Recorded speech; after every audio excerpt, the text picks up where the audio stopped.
వాగ్దానము యోబు 22:21. ఆయనతో సావాసం చేసిన ఎడల నీకు సమాధానము కలుగును, అలాగున నీకు మేలు కలుగును. ఎంత గొప్ప వాగ్దానాన్ని దేవుడు మనకి అనుగ్రహిస్తూ ఉన్నారండి. దేవునితో ఎవరైతే సహవాసం చేస్తారో వారికి సమాధానం కలుగుతుందంట, మేలు కలుగుతుందంట. మన యొక్క జీవితాలలో ఉదయమునే దేవుణ్ణి వెతుకుతూ ఆయన పాదాలు పట్టుకుంటూ ఉన్నాము కదండి. మన అందరికీ కూడా సమాధానమును, ఆయన మేలు మనకి అనుగ్రహిస్తారంట. దేవుని యొక్క వాక్యములోని అప్పుడు సర్వశక్తుని యందు నీవు ఆనందించదవు, నీవు ఆయనకి ప్రార్థన చేయగా ఆయన నీ మనవి ఆలకించును, నీవు దేనినైనా యోచన చేయగా అది నీకు స్థిరపరచబడును, నీ మార్గముల మీద వెలుగు ప్రకాశించును. అవునండి, దేవుడు మనకి సమాధానమును, మేలు ఎలాగ కలగజేస్తారు అని అంటే దేవుని యొక్క కృపని బట్టి మనము ఆనందించేవారిగా దేవుడు చేస్తారంట. మన ప్రార్థన దేవుడు ఆలకించి మనకి ఎలాంటి కార్యాలు చేస్తారు అని అంటే మనము ఏదైతే యోచిస్తామో దానిని స్థిరపరిచి ఆయన వెలుగు మన మార్గము అనగా మన జీవిత మార్గం అంతటికీ కూడా ఆయన వెలుగును ప్రకాశింపజేసి మనకి ఎల్లప్పుడూ కూడా సమాధానమును, మేలు అనుగ్రహిస్తారంట. మనమందరము కూడా కోరుకునేది, ఆశపడేది, దేవుణ్ణి బతిమలాడి వేడుకునేది కూడా ఇది.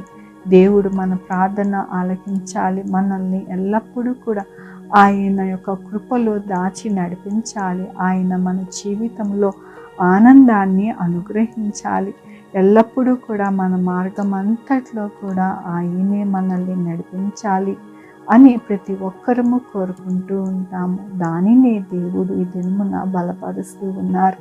నేను తప్పకుండా మీ జీవితంలో సమాధానాన్ని కలగజేసి మీకు మేలును అనుగ్రహించి మీకు ఆనందింపజేస్తాను అని దేవుడు ఈ దినమున ఆయన వాక్యముతోనూ వాగ్దానముతోనూ బలపరుస్తున్నందుకు దేవునికి వందనాలు చెల్లిస్తూ ఉన్నాను. ఈ దినమున పుట్టినరోజు, పెళ్లి రోజు, అనేక శుభదినములు చేసుకుంటున్న వారందరికీ నిండారుగా శుభాకాంక్షలు తెలియజేస్తూ ఉన్నానండి.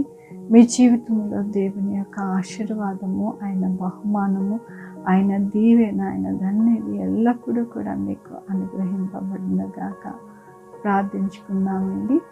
దేవాన తండ్రి, నా ప్రభు మీ కృపా కనికరస్తాన్ని బట్టి అవును నాయన ఎల్లప్పుడూ కూడా మాకు సహాయం చేసి నడిపించే దేవుడు, మా యొక్క జీవితాల్లో సమాధానమును, మేలు మాకు అనుగ్రహించే దేవుడు, మా మొర ఆలకించి మమ్మల్ని ఎల్లప్పుడూ కూడా విడవక మా మార్గము, మా జీవిత మార్గం అంతట్లో కూడా మీరే మీకు మీ యొక్క తోడై ఉండి నడిపిస్తున్నందుకు మీకు వందనాలు చెల్లిస్తూ ఉన్నారు.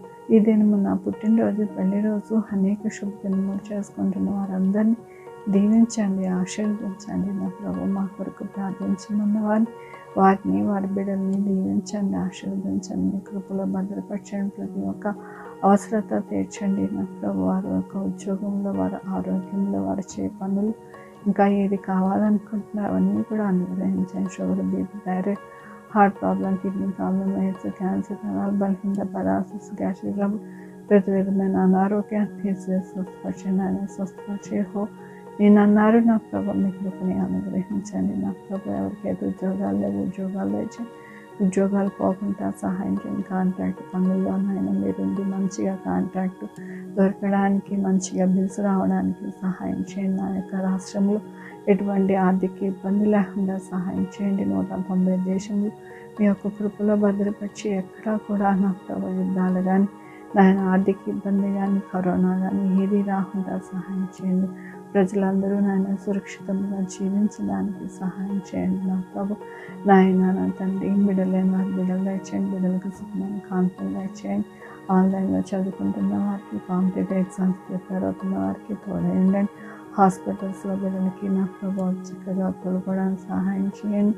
నాయన, నా తండ్రి, డాక్టర్స్ని, శానిటరీ వారిని, పోలీస్ వారిని, మెడికల్ స్టాఫ్ని మీరు జ్ఞాపకం చేసుకొని మీ కృపలో భద్రపరచండి. నా ప్రభు యేసయ్య, నాయన ప్రతి విషయంలో మీ యొక్క కృపని నాయన ఎవరైతే వేడుకుంటున్నారో వారందరికీ నా ప్రభు అనుగ్రహించండి. నా ప్రభు ఉదయం నేను మీ పాదాలు పట్టుకుంటుండగా మా యొక్క జీవితాలలో మేలు, సమాధానము, ఆనందము మాకు అనుగ్రహించి మీరే మహిమ తెచ్చుకోమని కోరుకుంటూ నా ప్రభు నా రక్షణ యేసుక్రీస్తు పరిశుద్ధమైన నామం అడిగి వేడుకుంటున్నాను తండ్రి. ఆమేన్. తండ్రి కుమార పరిశుద్ధాత్మ సదాకాలం మనందరికీ తోడై ఉండును గాక. ఆమేన్. God bless you.